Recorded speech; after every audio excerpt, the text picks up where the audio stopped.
Mesdames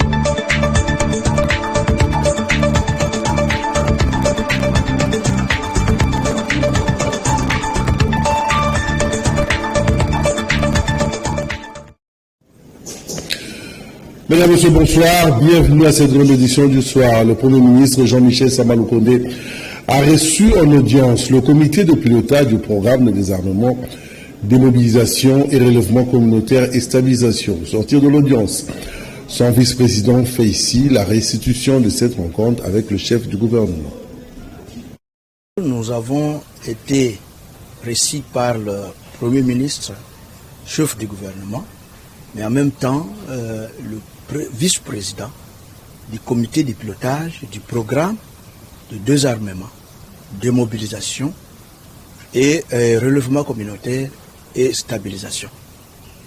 Dans nos échanges, il était question premièrement de lui présenter un remerciement pour les choix qu'ils ont jetés sur nos modestes personnes pour diriger ce programme. En même temps, nous avons eu l'occasion d'échanger sur le contour du programme, parce que c'est un programme intégral qui concerne le relèvement des communautés, notamment les dialogues pour la résolution des conflits et la cohésion sociale, le désarmement des groupes armés, la réinsertion au niveau des communautés et non l'intégration au sein des forces armées de la République démocratique du Congo.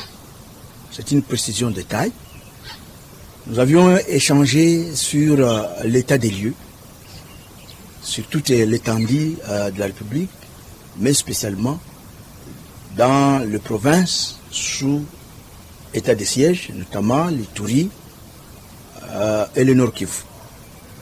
Nous avons dit que nous sommes disposés moralement, physiquement et spirituellement pour mener à bon port ce programme qui est le programme du gouvernement de la République.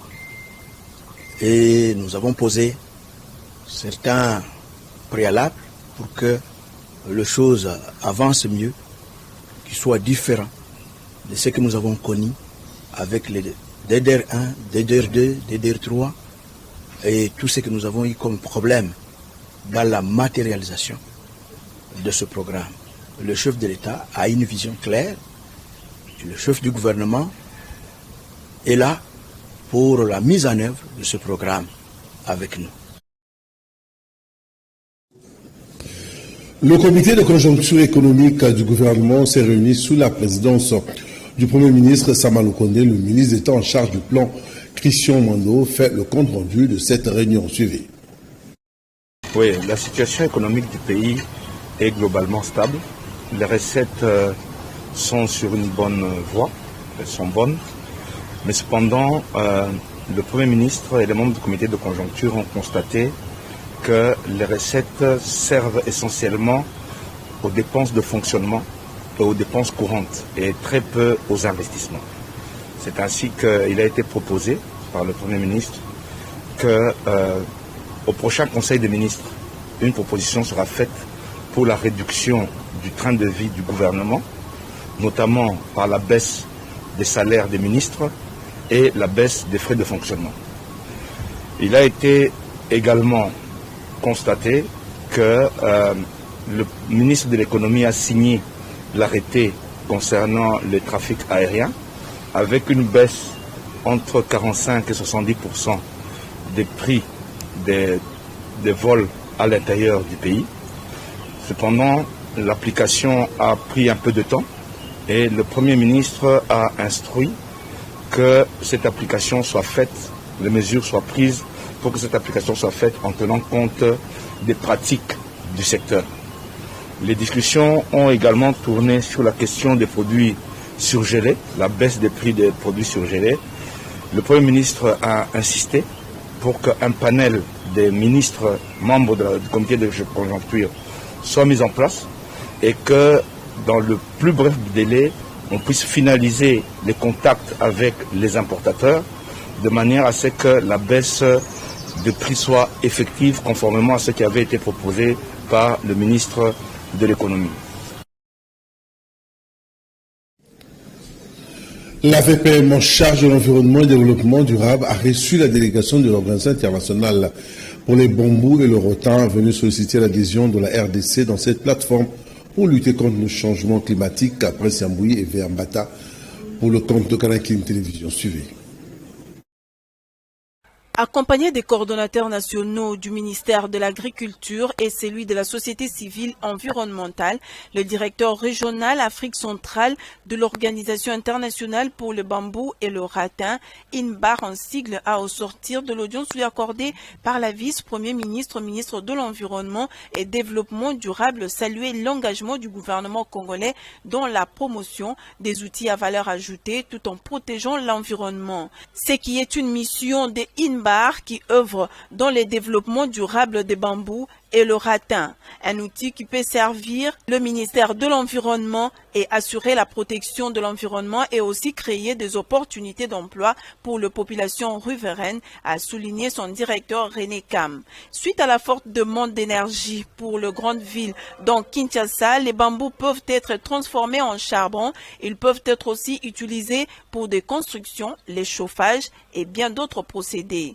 De façon générale, les bambous est à croissance rapide et possède une réelle capacité de séquestration de carbone. Le bambou, un outil que nous avons présenté à la VPM pour qu'elle puisse l'identifier dans le cadre de ses fonctions, a précisé le coordonnateur de l'INBAR, René Kam, qui s'est dit satisfait des échanges avec F. Bazaïba. Actuellement, aucune étude n'a été amorcée, mais il existe énormément de bambou au regard de 68% de forêts du bassin du Congo que compte la République démocratique du Congo. Selon René Kam, une fois que la RDC est adhérée à l'initiative INBAR, un inventaire de ressources sera mis en place afin de comptabiliser puis capitaliser ces ressources de bambou nombreux dans beaucoup de provinces de la région.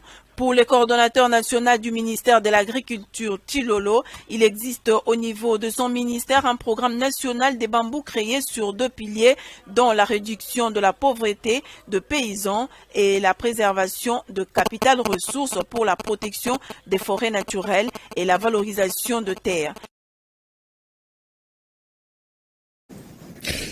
Madame la ministre des Mines, Antoinette Samba Kalambayi, poursuit sans désemparer sa mission de travail à l'est de la RDC après l'étape de Goma. Et la patronne des mines de la RDC est arrivée à Bunia où elle a plaidé pour le respect des textes réglementaires et surtout pour l'application stricte du code règlement minier à l'ANOCA pour les détenus. Après l'étape de Ouacha dans le Haut-Ouélé, la ministre de Mines, Antoinette Samba Kalambayi, a foulé les sols de Bunia, chef-lieu de la province de l'Ituri. Au pied de l'avion, elle a été accueillie par les autorités administratives de la province et la base de l'UDPS Bunia. La patronne des mines a saisi cette opportunité pour expliquer les contenus de sa gibecière. Dans mes bagages, j'ai ramené les codes et les règlements miniers parce que c'est la seule arme que moi j'ai en ce moment pour pouvoir parer à ces problèmes d'exploitation illicite dans le secteur minier. Donc hier déjà nous étions à Ouacha, nous avons rencontré la grande entreprise minière d'or au Congo, Kibali Mine. Nous avons rencontré différentes structures. Nous sommes porteurs de 2 opérateurs et les opérateurs industriels ainsi que les exploitants artisanaux. Et nous avons été en contact avec les exploitants artisanaux, ils nous ont expliqué leurs difficultés. Et nous leur avons expliqué que le nouveau code minier donne l'opportunité aux Congolais de pouvoir devenir millionnaires par la création de coopératives minières et par l'exploitation dans des zones d'exploitation artisanale. Nous avons aussi parcouru le problème de 3% des dotations que les entreprises minières doivent rétrocéder aux communautés locales. Nous pensons faire la même chose ici. La délégation conduite par Madame la ministre s'est dirigée vers le gouvernorat de l'Ituri où elle a été reçue par le vice-gouverneur Benjamin Alonga Boni. Ce dernier lui a rassuré qu'elle y passera un excellent séjour. Avant de s'envoler pour Goma, la ministre de Mines, Antoinette Samba Kalambaye, aura des entretiens, entre autres, avec le vice-gouverneur, les opérateurs miniers, les exploitants artisanaux et la communauté locale. Madame la ministre va aussi visiter les différents services provinciaux du ministère de Mines, à savoir l'administration de Mines, CIMAP, CEC et les installations de la Sokimo, où elle aura des échanges avec les responsables des agences et cadres de la dite entreprise. Remise et reprise à l'ICCN en l'absence de son directeur suspendu, Cosma Walikula. Laetitia Lorenzo pour les détails. Suivez. C'est au cours de la cérémonie des remises et reprises, c'est jeudi 12 août 2021, organisée au sein de cette institution de conservation de la nature, que le directeur général et le directeur général adjoint ad intérim ont été installés en présence des directeurs de cabinet des ministères des tutelles dont l'environnement et développement durable, le tourisme et la défense, malgré l'absence du directeur général suspendu, Cosma Walingula.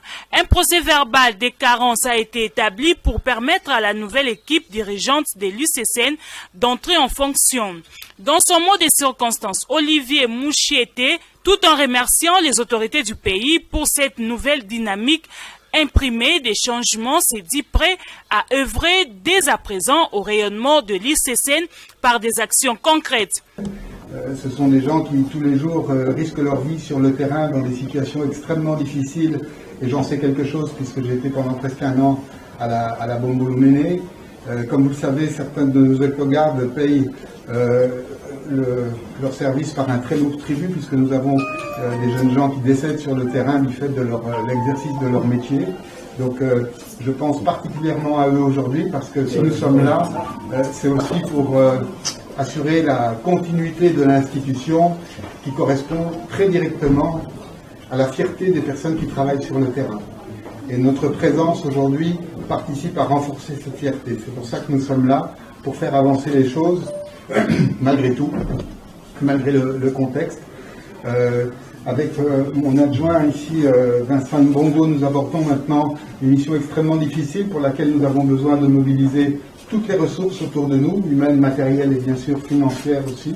Avec cette cérémonie de remise et reprise, la page Cosma Walingula semble être tournée. Ce dernier a été suspendu le 3 août 2021 à titre conservatoire pour, entre autres, mégestion par une décision d'Ef Bazaïba, vice-premier ministre, ministre de l'Environnement et du Développement durable.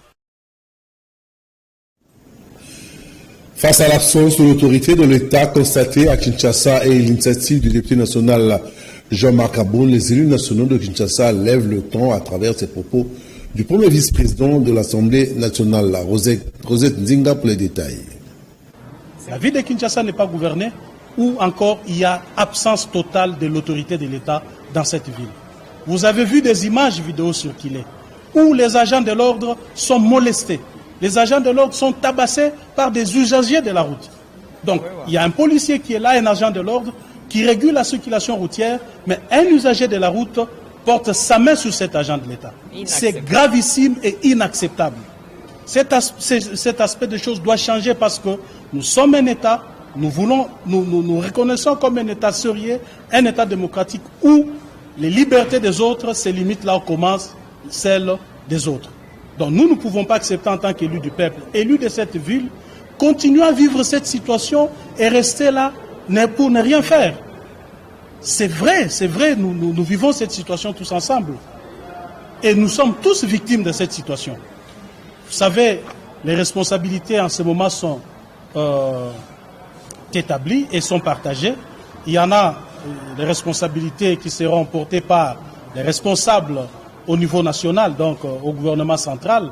Il y a des responsabilités qui seront portées par les responsables du gouvernement provincial, mais la population aussi a sa part de responsabilité. Nous, les acteurs politiques, parce que c'est récurrent de voir un acteur politique, un responsable politique, un membre du gouvernement, un député brûler le feu rouge. C'est récurrent. Et lorsque cela est fait, qu'est-ce que ça donne comme impression? Qu'est-ce que ça donne comme leçon auprès du commun des mortels? La population qui voit ça s'est dit, comme nous aussi nous pouvons brûler les faits, nous pouvons prendre le sens cynique parce que nos autorités le font au aussi de tout le monde. Nous avons analysé toute la situation d'une manière générale et nous sommes arrivés à des conclusions que les choses doivent changer dans la ville de Kinshasa. Nous ne voulons plus vivre les choses telles que nous sommes en train de les vivre maintenant. Parce que c'est le Capharnaüm, c'est la jungle, c'est le désordre qui est généralisé.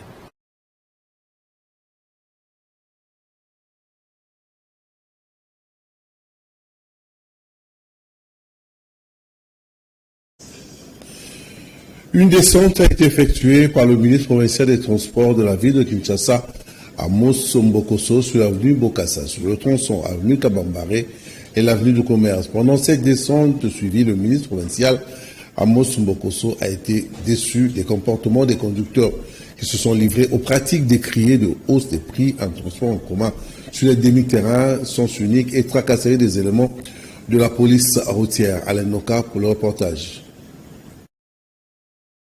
Le ministre provincial des Transports et Voies de Communication de la ville de Kinshasa, Amos Mbokosso, a été déçu par les comportements des conducteurs de la ville de Kinshasa lors de sa descente de suivi dans le secteur des transports. À son arrivée sur l'avenue Bokassa, notamment dans les tronçons entre l'avenue Kabambare et l'avenue du Commerce, Amos Mbokosso, numéro 1 des transports de la ville de Kinshasa, accompagnait les chefs de division Henri Njouzi et le bourgmestre de Barumbu, Guillaume Ilunga, a trouvé les conducteurs de cet axe en flagrance des mauvaises pratiques de la hausse des prix de 500 francs à 1000 francs, voire 2000 francs congolais pour l'axe Kingasani marché central. Les demi-terrains, les conducteurs s'arrêtent avec leur véhicule au niveau des rails et sur l'avenue Itaga et n'arrivent pas au niveau de l'avenue du Commerce.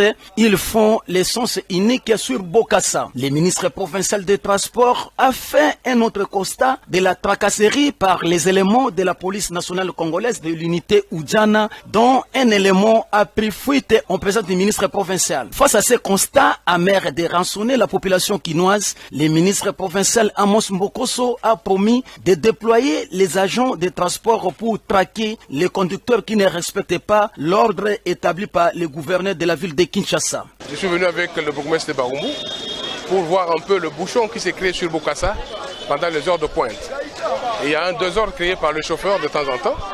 C'est comme ça que la population se plaint et j'ai voulu moi-même descendre sur le terrain pour palper du doigt ce qui se passe, en fait de chercher à trouver la solution à ces problèmes de bouchon. Nous fustigeons le comportement des chauffeurs qui sont en train de faire sens unique, avec malheureusement avec la complicité des agents de la police.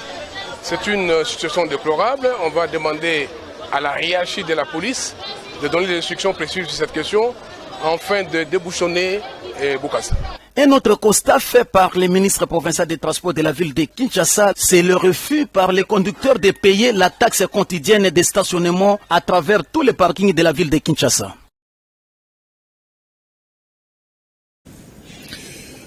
Restons toujours dans ce chapitre où, lors de la descente du ministre Amos Mbokosso, le bourgmestre de la commune de Barumbu, Guillaume Ilunga, a rassuré qu'il reste pour faire le suivi contre les mauvaises pratiques de hausse de prix de transport, contre le demi-terrain et contre le sens interdit à l'Enoka et Pichuk Jaza pour les détails.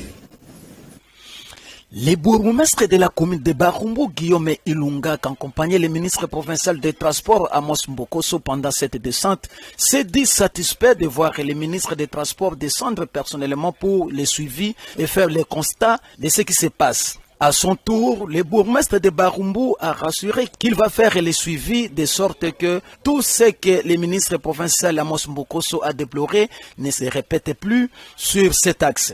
Il reste pour le suivi contre toutes les mauvaises pratiques de hausse des prix des transports, contre les demi-terrains et tracasseries. Désormais, tous les véhicules devront faire le tour normal en passant par l'avenue Bokassa pour arriver à l'avenue du Commerce et repartir sur l'avenue Kassavoub. C'est de droit que je fasse rapport parce que je suis là, je suis le représentant du pouvoir exécutif. Il est le gouvernement provincial, c'est eux qui ont la gestion de l'exécutif au niveau de la province. C'est dans le secteur très sensible, le transport, il fallait que je fasse un rapport. C'est sur base des rapports, quand l'excellence a senti qu'il y avait urgence, il voulait palper du bout du doigt avant d'apporter des solutions. Parce que vous savez, le gouvernement provincial ne veut pas se lancer dans la démagogie, ils veulent beaucoup plus la réaction. C'est comme ça que le ministre a dit, il a préféré lui-même palper du bout du doigt et sa descente. Pour nous, nous sommes vraiment flattés et nous lui disons merci. Parce que la population veut rencontrer ses représentants, ses dirigeants. Cette communion, vous avez senti la communion avec la population qui pose des problèmes. Le ministre s'est arrêté comme papa. Il a écouté les enfants, il a écouté les mamans, il a écouté les papas. Il a apporté directement les réponses. Et tout ce qu'il a donné comme réponse au niveau de l'interview, nous allons l'accompagner sur le terrain pour que cela soit matérialisé, afin que la population quinoise puisse vaquer librement et sans tracasserie à ses occupations. Quittons la commune de Barmo pour la commune de Kinshasa. Depuis l'ouverture du marché Kilosha sur le rail, il n'y a pas de vendeurs pour occuper les étalages de ce marché. Même les acheteurs n'arrivent pas à entrer dans ce marché. Cela constitue l'inquiétude des responsables de l'administration de ce marché. Ils invitent les vendeurs à venir occuper le marché Kilosha. Gloria Mpanga et Choming Kassiama suivi. Une absence absolue des vendeurs a été observée au marché Kilosa sur l'avenue qui porte le même nom dans la commune de Kinshasa. C'est depuis plus de 8 mois que le marché a été créé dans le but de délocaliser les vendeurs venus du grand marché central de Kinshasa, communément appelé Zondo, en vue de reconstruire ce dernier. Depuis tout ce temps, ce marché n'est occupé par le vendeur et les acheteurs ne se pointent pour s'approvisionner. Face à cette situation, le président du syndicat de vendeurs du marché Kilosa, Patrick Watakikomba, demande aux vendeurs de venir s'installer au marché pour occuper les étalages en vue d'exercer leurs activités du commerce. C'est le marché nous avons conçu pour le commerçant. Il n'y a pas que ceux qui venaient du grand marché. Il y a même ceux qui viennent, même les gens qui habitent les quartiers, qui viennent vendre aussi. C'est un marché que nous avons conçu. Et puis d'ailleurs, si vous vous souvenez, M. Pélété a peut-être parlé sur le marché pirate. Ceux qui vendent sur les artères principales. C'est ce que nous avons demandé au gouverneur de la ville, de nous faciliter d'instruire au bourgmestre qui permettent les gens qui sont en train de vendre sur les artères principales de quitter ces avenues et rejoindre le marché parce que c'est ça le cadre approprié pour le commerçant. Alors ceux qui sont en train de s'exposer dans les avenues publiques, ils sont en train juste de mettre à danger leur vie et c'est pas bien. Ces marchés aussi, c'est l'État qui a donné les moyens pour la construction. Et si c'est abandonné comme ça, c'est vraiment pas du tout, ça sera du gâchis. Rappelons que ce marché a été créé dans le but de pallier à la difficulté rencontrée par des vendeurs après la délocalisation du grand marché central.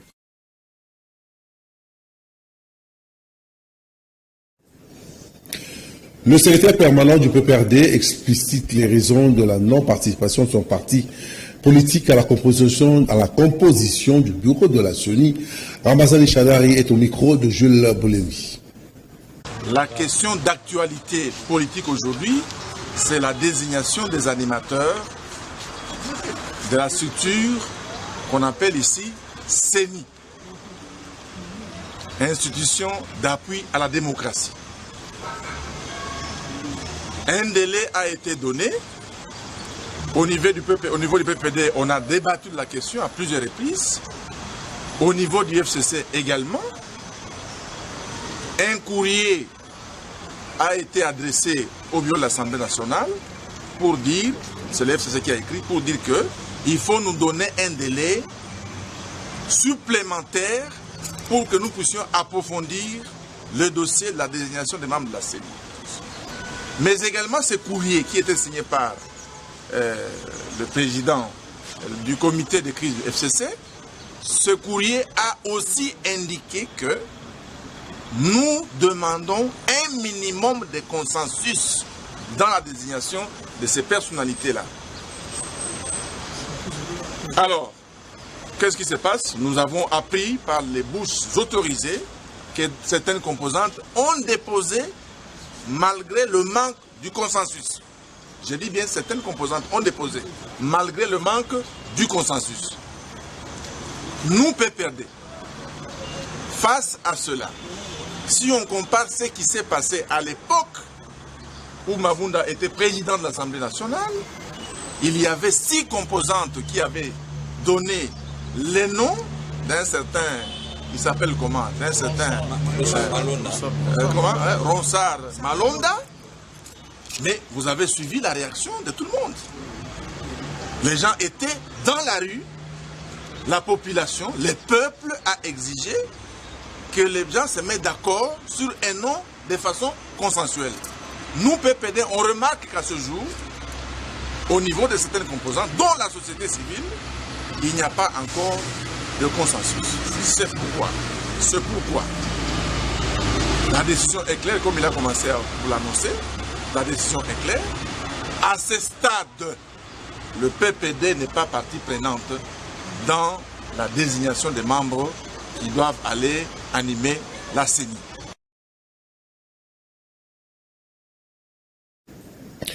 Quelques boutiques des Indiens situées à la 7e, 8e et 9e rue Limété ont subi quelques actes de perpétration de la part de quelques personnes sur cet élément.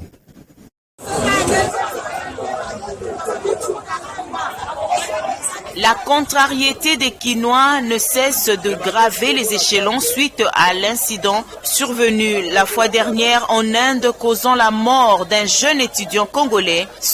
Dans la matinée de ce jeudi, le magasin des Indiens longeant la 7e rue, la 8e rue et 9e rue Limété ont été vandalisés par de jeunes Kinois contrariés par le méfait venu en Inde, causant la mort de l'étudiant congolais. Entrepôts saccagés, certains produits pillés, véhicules cassés et autres brûlés. Face à leur triste sort, les agents de sécurité n'ont pas su tenir tête au monde qui s'était présenté. De ce fait, les autorités compétentes sont invitées à temporiser les Kinois pour remédier la quiétude aux peuples indiens et à poursuivre à la lettre les causes ayant occasionné la disparition du jeune Congolais étudiant en Inde et à confronter face à la justice les tueurs de ces actes criminels. La remise des brevets à l'issue de la formation idéologique à l'intention des cadres du MLC Sud Ubangui, animée par la députée nationale Annie Mombunza Agemena du 11 au 12 août 2021. Jean-Pierre Djodji, notre envoyé spécial depuis Gemena. Suivez. Environ 64 de bases du mouvement de libération du Congo Sud Ubangui ont achevé à Gemena la formation idéologique animée par la députée nationale élue du territoire de Boudjala, Annie Mombunza. Organisation et fonctionnement du parti a été le principal module sur lequel a été articulé le séminaire idéologique. Les matières enseignées par l'élu de Boudjala auront permis à ces cadres du MLC à peaufiner davantage leur action politique et répondre aux besoins de la population locale. Kuna Jean-Pierre Kuna Oya Salaka Oya Salaka Oya Salaka Avec Dieu nous vaincrons. Avec Dieu nous vaincrons. Des brevets de participation ont été décernés aux cadres avec comme principale mission leur confier élargir les connaissances par d'autres séances de remise à niveau dans leurs contrées respectives.